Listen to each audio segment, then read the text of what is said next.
সম্মানিত ভাইয়েরা, গতকাল ইফতার পার্টিতে প্রধানমন্ত্রীর আমন্ত্রণের যে ইফতার পার্টি হলো, সেই ইফতার পার্টিতে দেখলাম আব্দুর রাজ্জাক বিন ইউসুফ আর শাইখ আহমদুল্লাহ এরা দুইজন হাত তুলে মোনাজাত করেন নাই।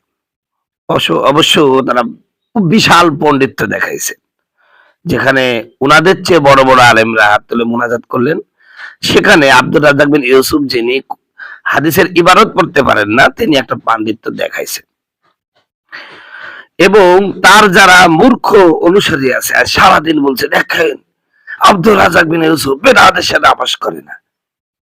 আরে কুলাঙ্গারের বাচ্চারা, সম্মিলিত মোনাজাত বেদাত তোকে কোন কেনা বলেছে?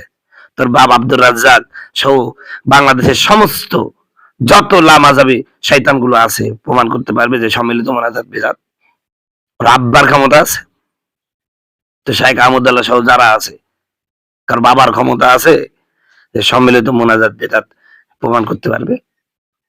আরে সম্মিলিত মোনাজাতের কথা তো স্বয়ং সহিহ হাদিসে, সেই বুখারীতে আসে যে তোমাদের ইমাম যখন আমিন বলে তোমরাও আমিন বলো, কেননা এই আমিনের সাথে ফেরেশতারাও আমিন বলে। ইমাম আমিন বললে মুক্তাদিরকে কি বলতে, মুক্তাদিরকে গো আমিন বলতে বলতেছে। এটা কি সম্মিলিত মোনাজাতের দলিল নয় এই হাদিস? এছাড়া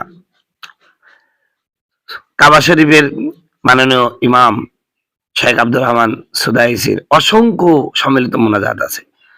এরপরে ইফতারের মুহূর্তে দোয়া কবুল হয়, এই মর্মে হাদিস তো আর জয়ীব হাদিস না, জালো হাদিস না। আর দোয়ার অন্যতম একটা আদব হচ্ছে হাত তুলে দোয়া করা।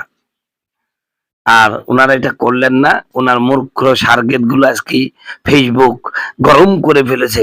শায়েখ আব্দুর রাজ্জাক এমন একজন ব্যক্তি জেনে বেদাতের সাথে আপোষ করে না। তাই এই আব্দুল মালিক সাহেব বেদাত করেছেন। ওখানে তোমার মতন ওই মূর্খ, যিনি কোরআন পড়তে পারেন না, হাদিসের ইবাদত পড়তে পারেন না, ওই মূর্খের চেয়ে বড় ছোট ছোট আলেম ছিল। সব বড় বড় আলেম ছিলেন না, তারা বেদাত করেছেন। লামাজাবিকে যে আমরা দু চোখের কোনা দেখতে পাই না, তাদের মানে তাদের যে শারীরিক একটা প্রদর্শন, তাদের যে কথাবার্তা, এগুলো দেখলে শয়তান পর্যন্ত রাগ করে। মানুষ তো রাগ করবে। এখানে বিষয় হলো সে করে না, এটা নিয়ে আমরা কথা বলতাম না। কিন্তু আজকে যে ফেসবুক গরম করে ফেলেছে, বেদাতের সাথে আপোষ নয়, সবাই বেদাত করেছেন, উনি একদম ইসলামের একদমই করে ফেলেছে। আমি মনে করব যে আগামী কোন রাষ্ট্রীয় অনুষ্ঠানে এই সমস্ত বেয়াদবদেরকে দাওয়াত দিবেন না। এই আব্দুর রাজ্জাক বিন ইউসুফ সহ এরা যে বেয়াদব গুলো আছে, এই বেয়াদব গুলোকে দাওয়াত দিবেন না। এরা পাক্কা বেয়াদব।